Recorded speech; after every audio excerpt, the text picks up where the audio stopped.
Hello students, আশা করি তোমরা সবাই খুব ভালো আছো।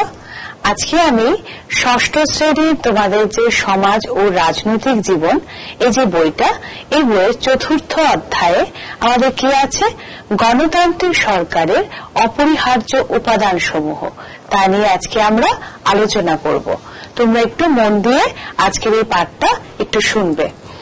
আজকের অধ্যায়টার নাম কি বলেছি, গণতান্ত্রিক সরকারের অপরিহার্য উপাদান সমূহ। কি লেখা আছে, যে যে উপাদানগুলো গণতান্ত্রিক সরকারের কাজকে বিশেষভাবে প্রভাবিত করে সেই সমস্ত উপাদানগুলো নিয়ে আজকের এই অধ্যায়ে আমরা আলোচনা করব। আমরা সাধারণত দক্ষিণ আফ্রিকার নাম শুনে থাকি, নিশ্চয়ই তোমরা শুনেছ। দক্ষিণ আফ্রিকার ওখানকার মানুষগুলো কি রঙের হয়, ওদের শরীরের বা দেহের যে রংটা হয় সেটা কৃষ্ণ বর্ণের হয়ে থাকে। সেখানে শ্বেতবর্ণের লোকেরা আমরা বসবাস দেখতে পাই। সাথে ভারতীয়রা বিদেশি হিসেবে ওই দেশে থাকে কোনো ব্যবসা বাণিজ্য বা কোনো তাদের কাজের জন্য। ঠিক আছে, এই প্রসঙ্গে আমি তোমাদের টেক্সট বইয়ে একটা গল্প আছে, সেটা নিয়ে আমি আলোচনা করব।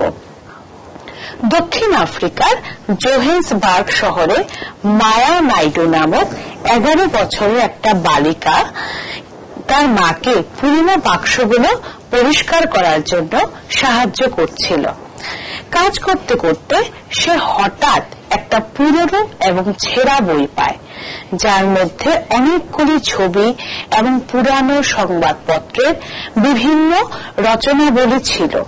সেখানে 15 বছর বয়সী একটা ছোট স্কুল বালকের অনেকগুলো ছবি দেখতে পায়। ছেলেটির পরিচয় জানতে চাইল সেই মায়া নামক মেয়েটি। তার মা বলেন ছেলেটি হলেন হেক্টর ডিলাভু, তাকে পুলিশ গুলি করে হত্যা করেছে। এ কথা শুনে মায়া বেদনা হতো হয় এবং জিজ্ঞাসা করে কেন তাকে খুন করা হয়েছিল মা। তখন তার মা ব্যাখ্যা করে বলেন যে সে সময় বর্ণ বৈষম্যবাদী আইন দ্বারা দক্ষিণ আফ্রিকাটা শাসিত হতো। বর্ণ বৈষম্য শব্দের অর্থটা কি, আমরা বর্ণ বৈষম্য বলতে কি বুঝবো, বর্ণবাদের ভিত্তিতে জনগণের মধ্যে বিভাজন সৃষ্টি করা। সেই সময় দক্ষিণ আফ্রিকার জনগণ সাদা চামড়া, কালো চামড়া, ভারতীয় প্রভৃতি বিভিন্ন বর্ণবাদে বিভাজিত ছিল। দেশের আইন অনুযায়ী এই সমস্ত সম্প্রদায়ের লোকেরা একসাথে মেলামেশা করতে পারত না, পাশাপাশি বাস করতে পারত না, এমনকি সমাজে সার্বিক সুযোগ সুবিধাগুলো তারা সমানভাবে ভোগ করতে পারত না। মায়া এই কথাগুলো তার মা থেকে শুনে তার কানকে বিশ্বাস করতে পারছিল না। তার মা বর্ণবিদ্বেষ সম্পর্কে বলতে গিয়ে ভীষণ ক্রোধ প্রকাশ করেছিলেন, তাকে উত্তেজিত দেখাচ্ছিল। তিনি মায়াকে বললেন, ওইসব দিনগুলোতে সমাজে সর্বত্র এই বিভেদ পরিলক্ষিত হয়ে থাকে। বিভিন্ন জাতি গোষ্ঠীর জন্য ভিন্ন ভিন্ন হাসপাতাল, অ্যাম্বুলেন্স, বাস ও বাস স্টপের ব্যবস্থা ছিল। সাদা চামড়া লোকদের জন্য নির্ধারিত হাসপাতাল এবং অ্যাম্বুলেন্স ছিল, বিশেষভাবে সুসজ্জিত, কিন্তু অন্যদের জন্য সেরকম সুব্যবস্থা ছিল না। কালো মানুষের জন্য নির্ধারিত অ্যাম্বুলেন্স এবং হাসপাতাল ছিল খুবই নিম্নমানের। তাহলে আমরা এই গল্পটিতে আমাদের টেক্সট বইয়ে দেখবে একটা ছবি, আমি তোমাদেরকে দেখাচ্ছি। এই ছবিটা দেখো, এখানে মায়া ও তার মা, ঠিক আছে, তারা কি করছিল, ঘর পরিষ্কার করতে গিয়ে যে পুরনো বাক্সগুলো সেটা পরিষ্কার করতে গিয়ে কতগুলো ডায়েরি বা যাই পেয়েছে, তো সেখানে কি দেখেছে যে হেক্টর নামে একটা 15 বছর ছেলের ছবি। এবার মায়ের কৌতূহল জাগলো, তার মাকে বলল যে এই ছেলেটি কে। তখন তার মা বলল তাকে গুলি করে হত্যা করা হয়েছে। মায়ের মনে আরো প্রশ্ন জাগলো যে কেন গুলি করে হত্যা করা হলো। এইবার ওর মা কি বলল যে ওকে ওই সময় দক্ষিণ আফ্রিকা বর্ণ বৈষম্যবাদের খুব প্রকট বর্ণ বৈষম্যবাদ দেখা দিচ্ছিল। কারণ ওখানে যে 3 ধরনের লোক রয়েছে, যারা কৃষ্ণাঙ্গ, শ্বেতাঙ্গ এবং ভারতীয়রা। কৃষ্ণাঙ্গদের জন্য কোনো ধরনের ভালো ব্যবস্থা, সুবন্দোবস্ত ব্যবস্থা কিছুই ছিল না। না ছিল ভালো হাসপাতাল, না স্কুল, কলেজ, না অ্যাম্বুলেন্স, না বাস স্টপ, না বাস। আর যারা সাদা চামড়ার লোক, শ্বেতাঙ্গ শ্রেণী, তাদের জন্য কি করা হতো, ভালো ব্যবস্থা ছিল, সেটা হোক স্কুল, সেটা হোক কলেজ, বাস স্টপ, অ্যাম্বুলেন্স বা হাসপাতাল। কেননা যারা কৃষ্ণাঙ্গ শ্রেণী তারা হচ্ছে নিম্ন বর্ণের লোক দক্ষিণ আফ্রিকাতে। তখন আরো কি বলল মা, এবার দেখো, অশ্বেতকায়দের তখন ভোটদানের কোনো অধিকার ছিল না। শহরের সবচেয়ে ভালো জায়গাগুলো কাদের জন্য রাখা হয়েছিল, যারা শ্বেতকায়, ঠিক আছে, শ্বেতকায়দের জন্য সংরক্ষিত ছিল। আর যারা কৃষ্ণাঙ্গ বর্ণের বা অশ্বেতকায় তাদের জন্য খারাপ এবং নোংরা স্থান রয়েছিল। কোনো অবস্থাতেই কালোরা সাদাদের মতো সমান সুযোগ পেত না। এই প্রসঙ্গে বলতে গেলে যে হেক্টর ডিলাভো, তার যে ঘটনাটা সেটা শোনো মন দিয়ে। সোয়েটো ছিল দক্ষিণ পশ্চিম প্রান্তে অবস্থিত অশ্বেতকায়দের একটা শহর। সেখানে হেক্টর ডিলাভো বাস করত। হেক্টর ও তার সহপাঠীরা বিদ্যালয়ে আফ্রিকানদের ইংরেজি ভাষা শিক্ষার বিরুদ্ধে আন্দোলন সংগঠিত করে। তখন বিদ্যালয়ে আফ্রিকান ছাত্রছাত্রীদের বিদেশি ভাষা শিখতে বাধ্য করা হতো, কিন্তু তারা তাদের নিজস্ব ভাষা জুলু শিখতে চাইল। দক্ষিণ আফ্রিকার সরকারের যে পুলিশ তা নির্দয়ভাবে কি করেছে, আন্দোলনকারীদের বা ছাত্রদের লাঠি পেটা করে এবং গুলি করে অনেককে হত্যা করেছিল। এমনকি একটা গুলি হেক্টরকে হত্যা করে। সেটা ছিল 1976 সালের 30 এপ্রিল। তাহলে আমরা হেক্টর ডিলাভোর গল্পটা কি জানবো, সোয়েটো একটা দক্ষিণ পশ্চিম প্রান্তে অশ্বেতকায়দের একটা শহর। ওই শহরে কি করেছে, সেখানে হেক্টর ডিলাভো বাস করত। হেক্টর তার সহপাঠীরা যে বিদ্যালয়ে পড়তো কি করেছে, সেখানে বিদ্যালয়ে আফ্রিকান ছাত্রছাত্রীদের বিদেশি ভাষা শিখতে বাধ্য করা হয়েছিল। কিন্তু তারা কি শিখতে চাইল, তাদের নিজস্ব ভাষা কি, জুলু শিখতে চাইল। দক্ষিণ আফ্রিকার সরকার যে পুলিশ তাকে কি করেছে, নির্দয়ভাবে আন্দোলনকারী ছাত্রদের লাঠিপেটা করে, গুলি বর্ষণ করে। তারই একটা গুলির মাধ্যমে সেই হেক্টর ডিলাভোর মৃত্যু হয়। আর সেটা কোন সালে ছিল, 1976 সালের 30 এপ্রিল। আফ্রিকান ন্যাশনাল কংগ্রেস হল একদল সাহসী আফ্রিকান যুবকদের সংগঠন, যেটি কি করে, বর্ণবাদের বিরুদ্ধে সংগ্রাম করে। এই প্রসঙ্গে আমি নেলসন ম্যান্ডেলার নাম বলে থাকব। এই যে নেলসন ম্যান্ডেলা হলেন তাদের বিশিষ্ট নেতা, যিনি বহু বছর এই বর্ণবিদ্বেষের বিরুদ্ধে সংগ্রাম চালিয়ে যান। অবশেষে তারা সফল হন। কবে, 1994 সালে দক্ষিণ আফ্রিকা একটা স্বাধীন গণতান্ত্রিক দেশ হিসেবে ঘোষিত হয়, যেখানে সকল বর্ণের মানুষরা সমান সুযোগ সুবিধা এবং মর্যাদা লাভ করে থাকে। তাহলে আমরা এই অধ্যায়ের প্রথম পেজে আমরা যেটা পড়লাম সেটা হচ্ছে দক্ষিণ আফ্রিকা এমন একটা দেশ যেখানে বিভিন্ন জাতিগোষ্ঠীরা বাস করে। কালো চামড়ার মানুষজন কি হয়েছে, এই দেশের স্থানীয় অধিবাসী, ঠিক আছে। অন্যদিকে সাদা চামড়ার লোকেরা, যারা সে দেশের কলোনি স্থাপনের উদ্দেশ্যে এসেছিল, এবং ভারতীয়রা কি করেছে, শ্রমিক এবং ব্যবসায়ী হিসেবে এসেছিল। এরা সকলেই বহিরাগত এবং বিদেশী। এই প্রসঙ্গে আমি মায়ার একটা গল্প পড়ে তোমাদের শোনালাম। জোহেন্সবার্গ শহরে মায়া থাকতো। মায়ের বয়স কত ছিল, 11 বছরের একটা বালিকা। আর আমরা যে দুঃখ বা বেদনাদায়ক কাহিনীটি পড়লাম সেটা কার, হেক্টর ডিলাভোর, ঠিক আছে। কি হয়েছে, সে তার নিজের ভাষা শিখতে চেয়েছিল, সেই ভাষা শেখার জন্য আন্দোলন করেছিল। তার জন্য পুলিশ কি করেছে, তাকে গুলি করে হত্যা করে।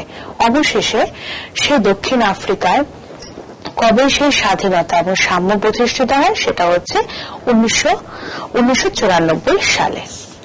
এবার আমাদের নেক্সট আলোচ্য বিষয় হচ্ছে সরকারি কাজে জনগণের অংশগ্রহণ।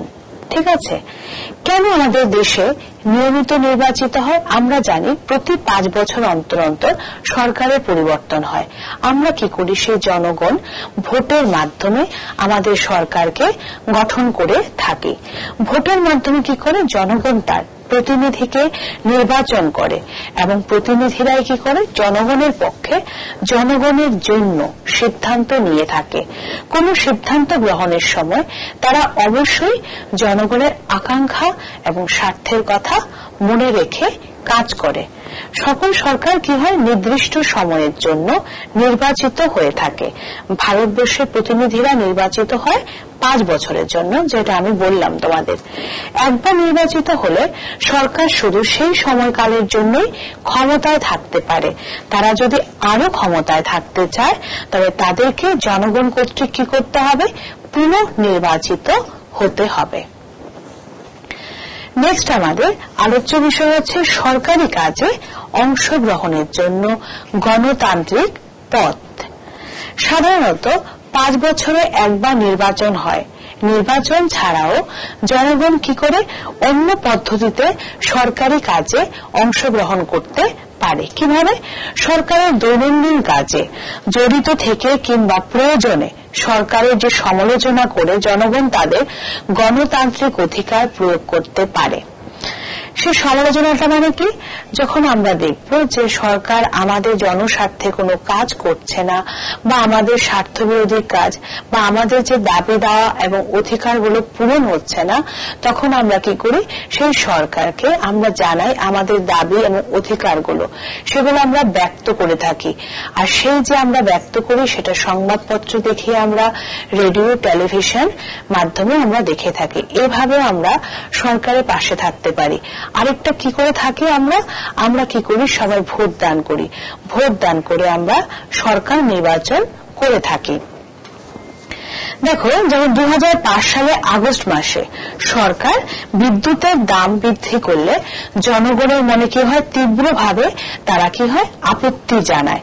তারা প্রতিবাদী মিছিল, মিটিং সংগঠিত করে এবং আন্দোলনের সমর্থনে জনসাধারণের কাছ থেকে কি করে? সই সংগ্রহ করে। সরকার নিজের সিদ্ধান্তের সপক্ষে অনেক যুক্তি দেখালেও জনমতের চাপে শেষ পর্যন্ত বিদ্যুতের দাম বৃদ্ধির সিদ্ধান্তটি বাতিল করতে বাধ্য হয়। জনগণের কাছে দায়বদ্ধ সেই সরকার জনমতকে উপেক্ষা করতে পারে না। ধর্ণা, মিছিল, মিটিং ইত্যাদি বা ধর্মঘট প্রভৃতি বিভিন্ন উপায়ে জনগণ তাদের মতামতকে কি করে? ব্যক্ত করতে পারে এবং সরকারকে বোঝাতে পারে কি কর্মসূচি তাদের গ্রহণ করা উচিত। গণতন্ত্র রক্ষায় সংবাদপত্র, সাময়িক পত্র, রেডিও, দূরদর্শন মাধ্যমগুলো বিশেষ ভূমিকা পালন করে থাকে। এরা সরকারের বিভিন্ন ত্রুটি এবং অন্যান্য কাজকর্মের কথা জনগণের সামনে তুলে ধরে। তাহলে আমি কি বললাম তোমাদের? সরকারি কাজে অংশগ্রহণের জন্য গণতান্ত্রিক পথগুলো কি কি? আমরা ভোটের মাধ্যমে সরকার নির্বাচন করি, আমরা সমস্ত জনগণ ভোট দান করি, সরকার নির্বাচিত করি। এবার সরকার যদি আমাদের জনস্বার্থের কথা না ভেবে থাকে বা যখন আমরা দেখি যে আমাদের স্বার্থ, আশা, আকাঙ্ক্ষা পূরণ হচ্ছে না, আমাদের দাবি দাওয়াগুলো অপূর্ণ থেকে গেছে, তখন আমরা কি করি? সরকারের কাছে আবেদন করি বা আমরা বলি যে এইভাবে না, সেটা এইভাবে করলে ঠিক হতো। আর তার প্রচার মাধ্যম কি? সেটা হচ্ছে সংবাদপত্র, রেডিও, টেলিভিশন। ঠিক আছে। আর উদাহরণ হিসেবে কি বলতে পারি? 2005 সালে যে বিদ্যুতের দাম বেড়েছিল সেটার জন্য অনেক ধর্মঘট, মিছিল, মিটিং হয়েছে। সরকার কি করেছিল? ওই সময় জনগণকে বোঝানোর চেষ্টা করেছিল। যখন জনগণ মানতে চাইছিল না, কারণ সবার পক্ষে তো সমান না, আর্থিক অবস্থা সবার সমান না। এখন আমাদের মধ্যে দারিদ্রতা বা অর্থনৈতিক ক্ষেত্রে আমরা এখনো দেশে অসাম্য বা বৈষম্য আমরা দেখে থাকি। তো সেজন্য কি হয়েছে? আমাদের এই সোচ্চার মিছিল, মিটিং এর কারণে বা আমরা যখন প্রতিবাদ জানিয়েছি তখন সরকার সে বিদ্যুতের দাম কমাতে বাধ্য হলেন। এবার আলোচনা করবো, এটা ঠিক যে গণতন্ত্র সবাইকে কি করে সমানভাবে অংশগ্রহণে কি করে থাকে, সুযোগ দেয়, কিন্তু বাস্তবে সকল শ্রেণীর জনগণ সমানভাবে সেই সুযোগ ভোগ করতে পারে না। জনগণের অংশগ্রহণের আরেকটা পথ কি, সেটা হচ্ছে সামাজিক আন্দোলনের মাধ্যমে সবাইকে সংঘবদ্ধ করে সরকারের কার্যাবলীকে কি করা, প্রভাবিত করা। যেমন সংখ্যালঘু সম্প্রদায় বা দলিত শ্রেণী, আদিবাসী, মহিলা এবং অন্যান্য পিছিয়ে পড়া যে সমস্ত জাতিগোষ্ঠী রয়েছে সামাজিক আন্দোলনে তারা অংশগ্রহণ করে থাকে, নিজেদের দাবিগুলো কি করে প্রতিষ্ঠা করে। যদি কোনো দেশের জনগণ সচেতন হয় এবং দেশ পরিচালনায় সক্রিয়ভাবে অংশগ্রহণ করে থাকে, তবে সে দেশের সরকার গণতান্ত্রিক যে চরিত্র সেটা কি হবে, আরো শক্তিশালী হয়ে উঠবে। আমরা দেখব গ্রামে গঞ্জে বা শহরে বলো বা রাস্তাঘাটে আমরা যখন আমার অঞ্চলেই বলো বা গ্রামের রাস্তা শহরের রাস্তা দিয়ে যখন আমরা যাই, কখনো দেখবো মিছিল যেতে, সেই মিছিলটা আমাদের ফলো করা উচিত, যে আমরা তখন জানতে পারবো যে দেশে কি চলছে বা জনগণ কেন সোচ্চার দাবি জানাচ্ছে, এই মিছিলের মুখ্য উদ্দেশ্য কি, বা তারা কি চায় বা কি দাবি করছে সরকারের কাছে, সেটা সম্পর্কে আমরা জানলে একটা সরকারি কাজকর্ম সম্পর্কে আমাদের একটা ভালো ধারণা হবে। এবার আমাদের আলোচ্য বিষয় হচ্ছে মতবিরোধ, বা যে আমাদের যে মত বিরোধ হয়ে থাকে সেটা দূর করার প্রয়োজনীয়তাটা। আমরা জানি সংঘর্ষ কখন সৃষ্টি হয়, সংঘর্ষ তখনই সৃষ্টি হয় যখন ভিন্ন সংস্কৃতি, ভিন্ন ধর্ম বা ভিন্ন ঐতিহ্য বা অর্থনৈতিকভাবে দুর্বল লোকেরা সমান সুযোগ সুবিধা পায় না, সমান মর্যাদা পায় না, তখনই কিন্তু দেশে হিংসার সৃষ্টি হয়ে থাকে। ইভেন যখন দেখবো আমরা কিছু কিছু মানুষ সমস্ত অধিকার থেকে বঞ্চিত হচ্ছে, তখন এই হিংসার মাধ্যমে এই ব্যবধান তারা কি করে দূর করার চেষ্টা করে। ফলে এই অঞ্চলে বসবাসকারী অন্যান্যদের মধ্যেও কি হয়ে থাকে, ভয় ভীতি এবং উত্তেজনার সৃষ্টি হয়ে থাকে। সমাজে কি হয়, বিরোধ ছড়িয়ে পড়ে। এই বিরোধ মীমাংসার ক্ষেত্রে সরকার বিশেষভাবে দায়বদ্ধ। সমাজে সম্ভাব্য আরো কিছু বিরোধ রয়েছে, তারা সমাধানের ক্ষেত্রে সরকারের যে ভূমিকা রয়েছে সেই ভূমিকা সম্পর্কে আমাদের আলোচনা করতে হবে। ধর্মীয় মিছিল হোক বা উৎসব হোক, সেটা কি হয়, সমাজে সংঘর্ষ সৃষ্টি করে থাকে। উদাহরণস্বরূপ বলা যায়, এক গোষ্ঠী শোভাযাত্রার পথে অপর গোষ্ঠী যে পাথর ছুঁড়ে মারে, সেই ঘটনায় কি হয়, উত্তেজনা এবং হিংসা আমরা দেখতে পাই, বা ভয়ের পরিবেশও সৃষ্টি হতে আমরা রাস্তায় দেখি। এই পরিস্থিতিতে সরকার কি করে, বিশেষ করে যে পুলিশ ব্যবস্থা বা উভয় গোষ্ঠীর জনগণের মধ্যে যে বিরোধ এবং উভয় মীমাংসার ক্ষেত্রে একটা গুরুত্বপূর্ণ ভূমিকা পালন করে থাকে। আমাদের কি দেখতে হবে, সমাজে যাতে এই হিংসা ছড়িয়ে না পড়ে তা নিশ্চিত করা কার কাজ, তা নিশ্চিত করা পুলিশের কাজ। আমি একটা উদাহরণস্বরূপ বলতে পারি, কোন একটা রাজ্যের নদী নিয়ে, যেমন কোন নদী একটা রাজ্যে সৃষ্টি হয়, অন্য রাজ্য দিয়ে প্রবাহিত হয় এবং তৃতীয় একটা রাজ্যে গিয়ে শেষ হতে পারে। যেমন কাবেরী নদী, জানি না তোমরা গল্প শুনেছ কিনা, কাবেরী নদী যেটা ব্যাঙ্গালোর কর্ণাটকে রয়েছে। ছোট ক্লাসে হয়তোবা তোমরা ব্যাঙ্গালোর শহরের নাম বা কর্ণাটক শহরের নাম শুনেছ, বা যখন নদীগুলোর নাম জেনেছ ভারতবর্ষের নদীগুলো, তখন হয়তোবা কাবেরী নদীর নাম শুনে থাকবে। তো কোন একটা নদী কি হয়ে থাকে, একটা রাজ্যের সৃষ্টি হয়, সেটা কি করে, অন্য রাজ্য দিয়ে প্রবাহিত হয়, আর তৃতীয় রাজ্যে গিয়ে সেটা শেষ হয়ে থাকে। এমতো অবস্থায় এই নদীর জল বন্টন নিয়ে রাজ্যগুলোর মধ্যে কি হয়, তীব্র মতবিরোধের সৃষ্টি হয়ে থাকে। সেটা অস্বাভাবিক কিছু না। উদাহরণস্বরূপ আমি বলেছি, কর্ণাটক এবং তামিলনাড়ুর মধ্যে কাবেরী নদীর জল বন্টন নিয়ে মতবিরোধের কথা আমরা শুনে থাকি। এরকম পরিস্থিতিতে কে রক্ষা করবে বলতো? এরকম পরিস্থিতিতে কেন্দ্রীয় সরকারকে হস্তক্ষেপ করতে হয়, কেননা দুটা রাজ্যই যাতে সমভাবে জল পায় তা নিশ্চিত করা কার দায়িত্ব? কেন্দ্রীয় সরকারের দায়িত্ব হয়ে থাকে। আমাদের টেক্সট বইয়ে সেই কাবেরী নদীর একটা চিত্র আমরা দেখতে পাবো। এখন আমরা যেটা আলোচনা করব সেটা হচ্ছে সমতা ও ন্যায় বিচার।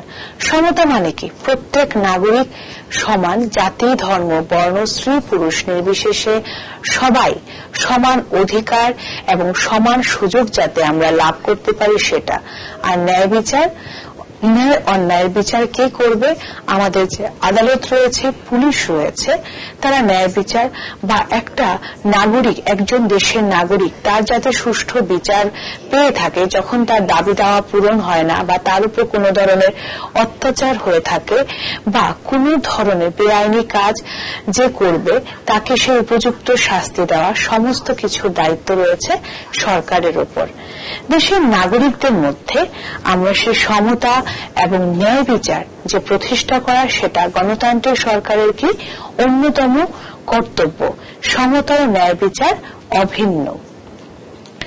অতীতে যে প্রচলিত রয়েছে অস্পৃশ্যতা, সেটা একটা কি আইনগত দণ্ডনীয় অপরাধ। অস্পৃশ্য বলে কি হয়েছে? কাউকে হিংসা, ঘৃণা বা নিন্দা করা যাবে না।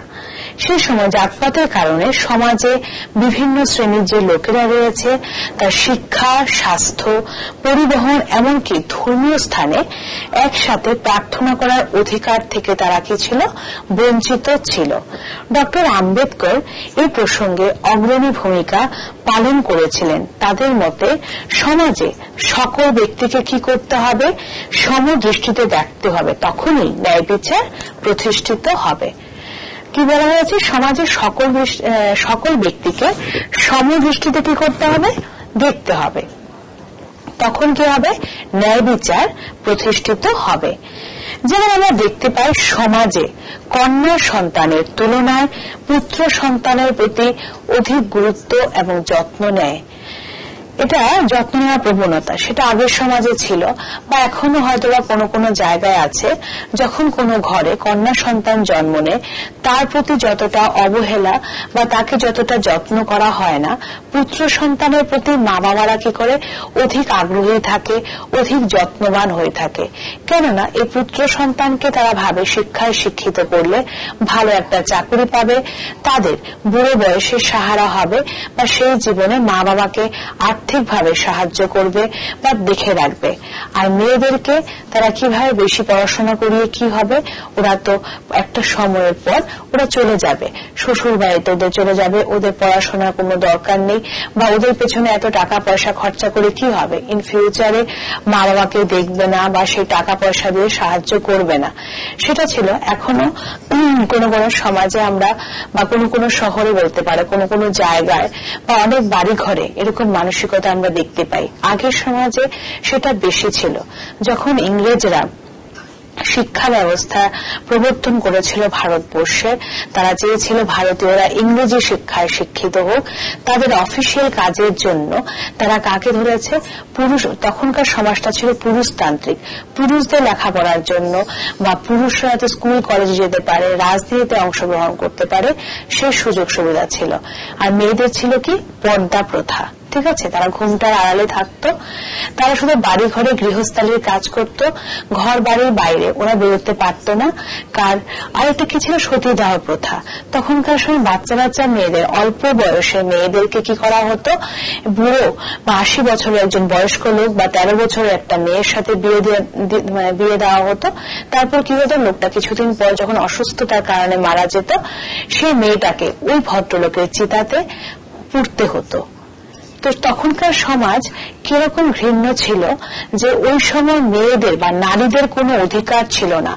তারপর কি হয়েছে? আমাদের যে সমাজ সংস্কারকরা ছিলেন, রাজা রামমোহন রায়, ঈশ্বরচন্দ্র বিদ্যাসাগর, আরো অনেক যে সমাজ সংস্কারকরা, তাদের কারণে তীব্র প্রতিবাদ এবং সোচ্চার দাবির পরে মেয়েরা যে নারী রয়েছে, নারী শিক্ষার বিস্তার হয়েছে। শুধু নারী শিক্ষার বিস্তার হয়নি, তারা রাজনীতিতে অংশগ্রহণ করতে পেরেছে। এখন বর্তমান সমাজ যদি আমরা দেখি তাহলে দেখব নারীরা এখন ঘরে ঘরে ডাক্তার, ইঞ্জিনিয়ার, প্রফেসর হচ্ছে, তারা টিচার হচ্ছে, তারা পাইলট হচ্ছে, সায়েন্টিস্ট হচ্ছে। তো সেটাই বলেছে যে এতে কন্যা সন্তানরা, যেমন আমরা দেখতে পাই সমাজে কন্যা সন্তানের তুলনায় পুত্র সন্তানের প্রতি অধিক গুরুত্ব এবং যত্ন নেওয়ার প্রবণতা, এর অর্থ আমাদের সমাজে এখনো পুত্র সন্তান এবং কন্যা সন্তানদের সমান দৃষ্টিতে কি হয় দেখা হয় না। এতে কন্যা সন্তানরা কি হয়ে থাকে, বঞ্চনার শিকার হয়ে থাকে। এটা হচ্ছে অন্যায্য, যেটা ন্যায্য না, ঠিক আছে, সেটা অন্যায্য দৃষ্টিভঙ্গি। সরকার এই বিষয়ে অবগত আছে। মেয়েরা যে বৈষম্যের শিকার হয় তা অতিক্রম করতে সরকার মেয়েদের জন্য বিশেষ কতগুলো সুযোগ সুবিধার ব্যবস্থা করে দিয়েছেন, যার দ্বারা মেয়েরা কি করে ধীরে ধীরে অন্যায় অবিচার অতিক্রম করতে পারবে।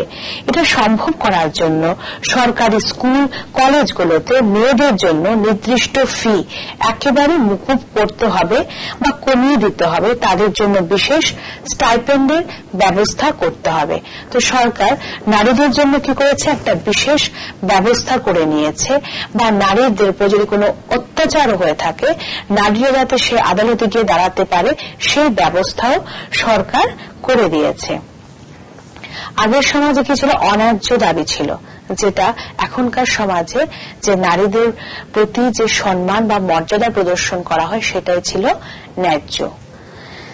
এখন আমরা এই যে চ্যাপ্টারটা পড়লাম, তার থেকে আমি যতক্ষণ বা তোমাদেরকে যতটাই পড়িয়েছি, তার ভেতর থেকে কিছু কিছু প্রশ্নের উত্তর আমি তোমাদের লিখিয়ে দিচ্ছি, সেটা তোমরা একটু লিখে নাও। আমরা দক্ষিণ আফ্রিকা নিয়ে পড়েছি, তাহলে দক্ষিণ আফ্রিকার স্থানীয় অধিবাসীরা কারা? আমরা লিখে নেব, দক্ষিণ আফ্রিকায়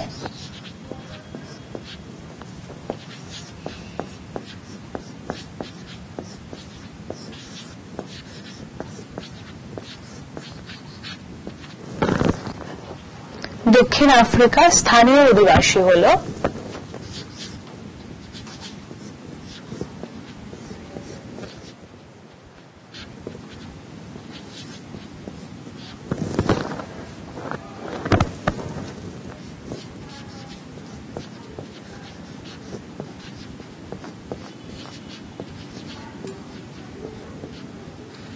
আমরা জানি কারা দক্ষিণ আফ্রিকায় স্থানীয় অধিবাসী, সেটা হচ্ছে নিগ্রো জাতি বা কৃষ্ণাঙ্গ বর্ণের লোকেরা বা কালো বর্ণের লোকেরা, ঠিক আছে।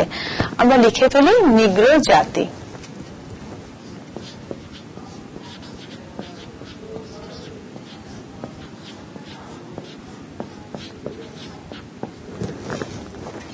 দুই নম্বর কি বলা হয়েছে, জোহেন্সবার্গ অবস্থিত। কোথায়? আমরা জোহেন্সবার্গ অবস্থিত হচ্ছে দক্ষিণ আফ্রিকায়। সেটা কোথায় পড়েছি, যে মায়ার গল্পটা করলাম না তোমাদেরকে, 11 বছর বয়সী, সেই মায়ার যে শহরে থাকতো সেটা ছিল জোহেন্সবার্গ। লিখে ফেলি জোহেন্সবার্গ অবস্থিত, জোহেন্সবার্গ অবস্থিত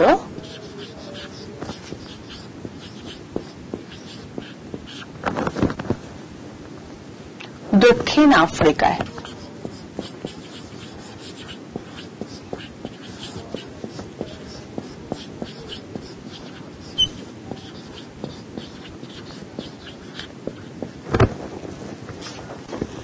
তিন নম্বর, হেক্টর ডিলাভো বাস করত। কোথায়? সোয়েটোয়। হেক্টর ডিলাভো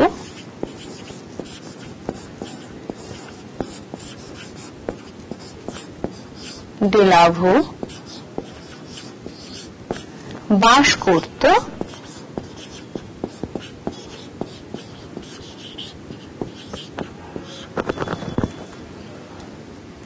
সোয়েটোয়।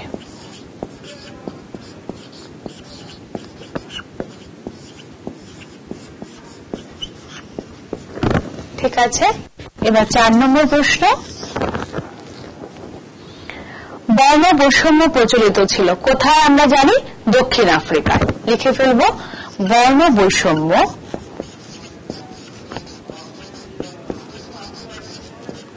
প্রচলিত ছিল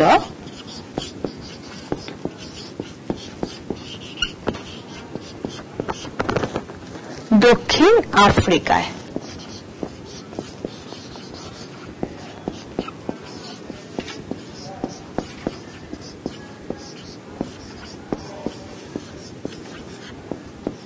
ঠিক আছে। দক্ষিণ আফ্রিকায় প্রচলিত ছিল বর্ণ বৈষম্য। এবার 5 আমরা কি লিখব?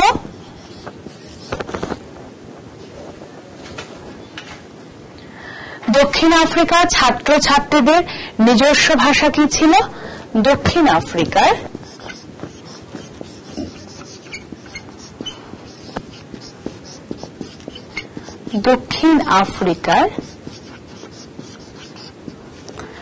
ছাত্র ছাত্রীদের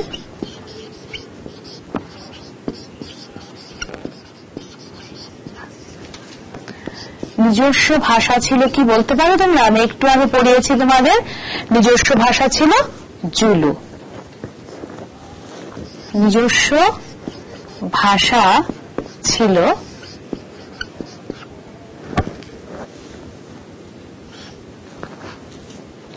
জুলু।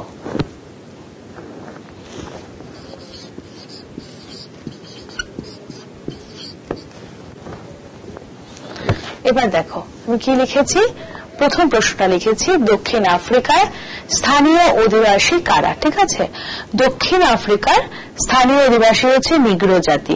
তোমরা এটাও দিতে পারো যে কৃষ্ণাঙ্গ বর্ণের লোকেরা বা কালো চামড়ার লোকেরা। ঠিক আছে, এবার জোহেন্সবার্গ কোথায় অবস্থিত? জোহেন্সবার্গ অবস্থিত হচ্ছে দক্ষিণ আফ্রিকায়। আর হেক্টর ডিলাভু কোথায় বাস করত?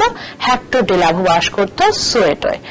বর্ণ বৈষম্য প্রচলিত ছিল দক্ষিণ আফ্রিকায়। আর দক্ষিণ আফ্রিকার ছাত্র ছাত্রীদের নিজস্ব ভাষা কি ছিল? দক্ষিণ আফ্রিকার ছাত্র ছাত্রীদের নিজস্ব ভাষা ছিল জুলু। আমরা এতক্ষণ যে চ্যাপ্টারটা পড়লাম সেই চ্যাপ্টার থেকেই তোমাদের এই ভেতরে ছোট ছোট প্রশ্নগুলো তোমরা একটু ভালো করে দেখে নেবে, এগুলো তোমাদের পরবর্তী সময় পরীক্ষায় কাজে লাগবে। নেক্সট দেখো 6 নম্বর। আফ্রিকান ন্যাশনাল কংগ্রেসের নেতা কে ছিলেন? আফ্রিকান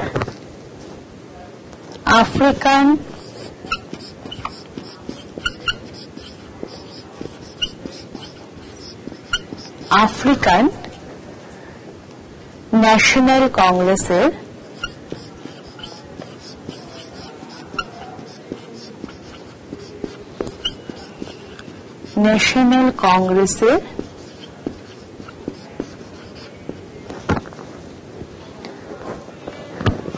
আফ্রিকান ন্যাশনাল কংগ্রেসের নেতা ছিলেন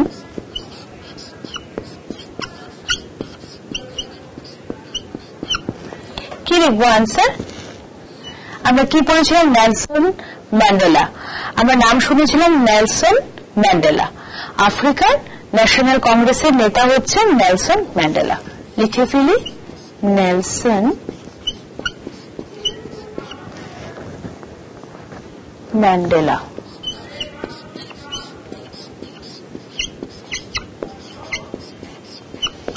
ঠিক আছে, আমাদের 6টা প্রশ্ন হলো।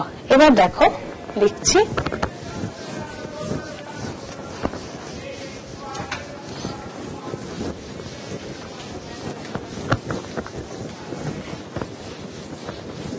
এখন আমরা চলে যাব 7 নম্বর প্রশ্নে।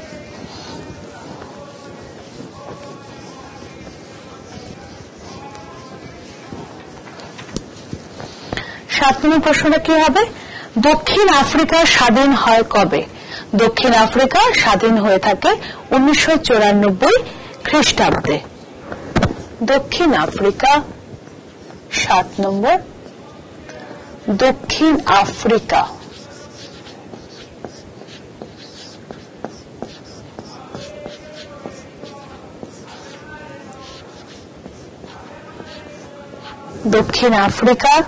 স্বাধীন হয় দক্ষিণ আফ্রিকা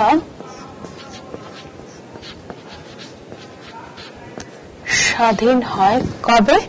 দক্ষিণ আফ্রিকা স্বাধীন হয় 1994 খ্রিস্টাব্দে।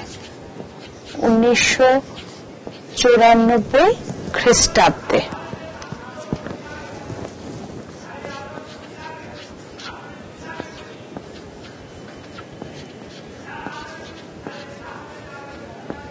ঠিক আছে, আমরা লিখেছি দক্ষিণ আফ্রিকা স্বাধীন হয়ে থাকে 1994 খ্রিস্টাব্দে। এবার আমরা 8 নম্বর প্রশ্ন উত্তর লিখব। নম্বর কি লিখবো, ভারতবর্ষে জনপ্রতিনিধিরা যত বছরের জন্য নির্বাচিত হন। ভারতবর্ষে জনপ্রতিনিধিরা ভারতবর্ষে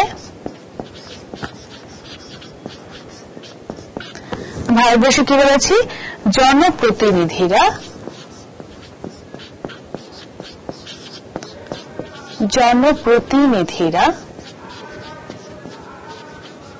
নির্বাচিত হন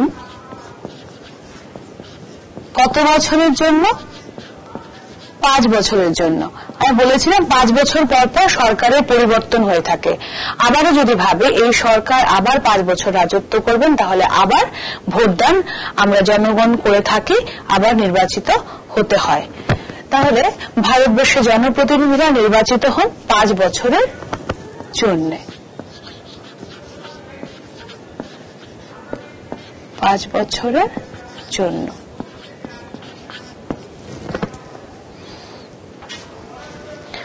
গণতন্ত্রের সিদ্ধান্ত গ্রহণের প্রকৃত অধিকারী কারা?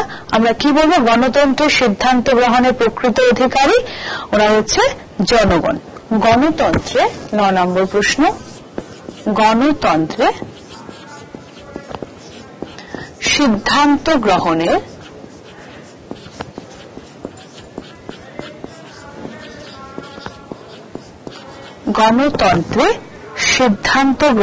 প্রকৃত অধিকারী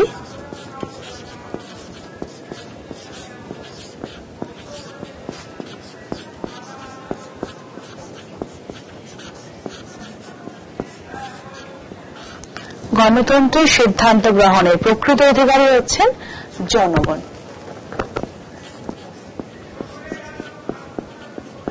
ঠিক আছে, এবার 10 নম্বর, আমরা 10টা শর্ট কোশ্চেন আর বাকিগুলো একটু আলোচনা করে দেব।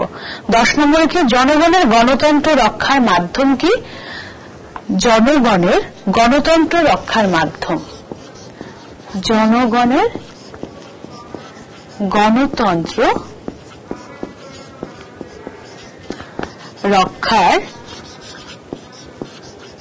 মাধ্যম হলো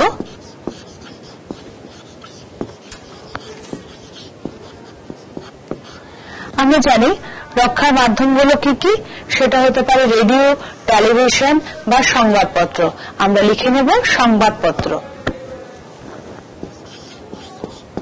সংবাদপত্র।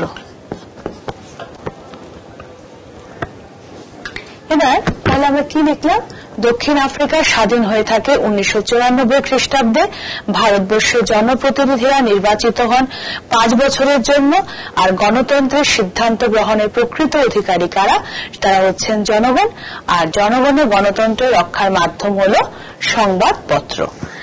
এবার আমরা তোমাদের একটু আলোচনা করে নিই। 10টা প্রশ্ন ভালো করে বাড়িতে শিখবে। আর কয়েকটা দেখো, আন্তঃরাজ্য নদী বিরোধ দেখা দিয়েছিল যে 2টা রাজ্যের মধ্যে, সেটা কি? সেটা হচ্ছে তামিলনাড়ু এবং কর্ণাটক। আরেকটা হচ্ছে যে রাজ্যটি কৃষ্ণ সাগর বাঁধ তৈরি করেছিল, সেটা কে? কৃষ্ণ সাগর বাঁধ তৈরি করেছিল কর্ণাটক। যে নদীতে মেতুর বাঁধ দেওয়া হয়, সেটা কি? সেটা হচ্ছে কাবেরী নদী। গণতান্ত্রিক সরকারের অন্যতম কর্তব্য কি? গণতান্ত্রিক সরকারের অন্যতম কর্তব্য হচ্ছে সমতা এবং ন্যায় বিচার প্রতিষ্ঠা করা। সরকার বিদ্যুতের দাম বৃদ্ধি করেছিল কোন সালে? আমি বলেছিলাম বিদ্যুতের দাম নিয়ে যখন জনগণ এবং সরকারের মধ্যে মতবিরোধ হয়, সেই সালটা কোন সাল ছিল? সেটা ছিল 2005 খ্রিস্টাব্দে বা 2005 সালে। ঠিক আছে, এবার দেখো আমাদের যে টেক্সট বইয়ে কতগুলো প্রশ্ন রয়েছে। প্রশ্নোত্তর দেখো, আজকে দক্ষিণ আফ্রিকায় মায়ার জীবনে কি ধরনের ভিন্ন ব্যবস্থা লক্ষ্য করা যাবে? এখন দক্ষিণ আফ্রিকা স্বাধীন, সবাই সমান, সমস্ত মৌলিক অধিকার সবাই সমভাবে ভোগ করতে পারে, এখানে জাতপাতের কোনো বালাই নেই। অথচ এখন যে মায়া নাইডু, তার জীবনটা কি হয়েছে? 2 দশক পূর্বে জীবন থেকে সম্পূর্ণ পৃথক হয়ে গেছে।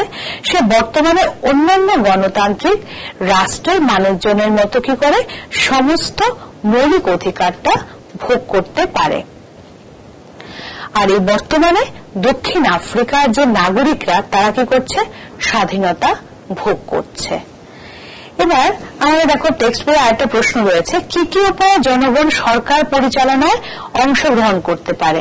আমি তোমাদের আলোচনা করেছিলাম ভোটের মাধ্যমে আমরা প্রতিনিধি নির্বাচন করে সরকারে অংশগ্রহণ করতে পারি। আরেকটা কি করতে পারি? সরকারের নানাবিধ ভুল সিদ্ধান্তের বিরোধিতা করে সরকার অংশগ্রহণ করতে আমরা পারি। এবার নেক্সট আমাদের প্রশ্নটা, কেন তুমি মনে করো যে সমাজে বিভিন্ন মতবিরোধ বা সংঘর্ষ সমাধান করার জন্য সরকারের হস্তক্ষেপ প্রয়োজন আছে? অবশ্যই আছে। আমরা জানি সরকার হচ্ছে রাষ্ট্রের মস্তিষ্ক বা কর্ণধার। একটা সরকার ছাড়া একটা রাষ্ট্রের অস্তিত্ব কল্পনা করতে পারি না বা রাষ্ট্র চলতেই পারে না। সরকারের কি তিনটা গুরুত্বপূর্ণ বিভাগ রয়েছে, একটা হচ্ছে আইন বিভাগ, আরেকটা হলো শাসন বিভাগ, আর হচ্ছে বিচার বিভাগ। ঠিক আছে, এবারে আইন বিভাগ কি করে থাকে বলতো? আইন বিভাগ আইন প্রণয়ন করে থাকে। আর শাসন বিভাগ কি করে? শাসন বিভাগ ওই আইন প্রয়োগ করে। আর বিচার বিভাগের কি কাজ? বিচার বিভাগ এই প্রযুক্ত আইনের উপর সজাগ দৃষ্টি রাখে। তাহলে অবশ্যই সমাজে বিভিন্ন মতবিরোধ বা সংঘর্ষ সমাধান করার জন্য আমরা বুঝে গেলাম যে সরকারের অবশ্যই প্রয়োজন রয়েছে সরকারের হস্তক্ষেপের। নেক্সট হচ্ছে, সকল মানুষের মধ্যে সমতা প্রতিষ্ঠার জন্য সরকার কি কি ব্যবস্থা গ্রহণ করে থাকে? সকল মানুষের মধ্যে সমতা প্রতিষ্ঠার জন্য সরকার যেগুলির উপর গুরুত্ব দেয় তা হচ্ছে, আইনের দৃষ্টিতে আমরা সবাই সমান, জাতপাত, ধর্ম, বর্ণ এবং লিঙ্গের ভিত্তিতে ভেদাভেদ করা যাবে না, সরকার তার নানাবিধ পদক্ষেপ দ্বারা সমস্ত মানুষ সমান অধিকার ভোগ করে বা সমস্ত মানুষ সমান অধিকার ভোগ করছে কিনা তা লক্ষ্য রাখা আমাদের দায়িত্ব এবং কর্তব্য। তাহলে আইনের দৃষ্টি থেকে আমরা সবাই সমান। ঠিক আছে, আমরা আজকে তাহলে এখানে এই চ্যাপ্টারটা শেষ করলাম। কি কি বললাম? সরকারি কাজে অংশগ্রহণ, সরকারি কাজে অংশগ্রহণের জন্য গণতান্ত্রিক পথ, মতবিরোধ দূর করার প্রয়োজনীয়তা, সমতা এবং ন্যায় বিচার নিয়ে আলোচনা করলাম। বাড়িতে এগুলো একটু ভালো করে পড়ে নেবে। সবাই ভালো থাকবে। Thank you students.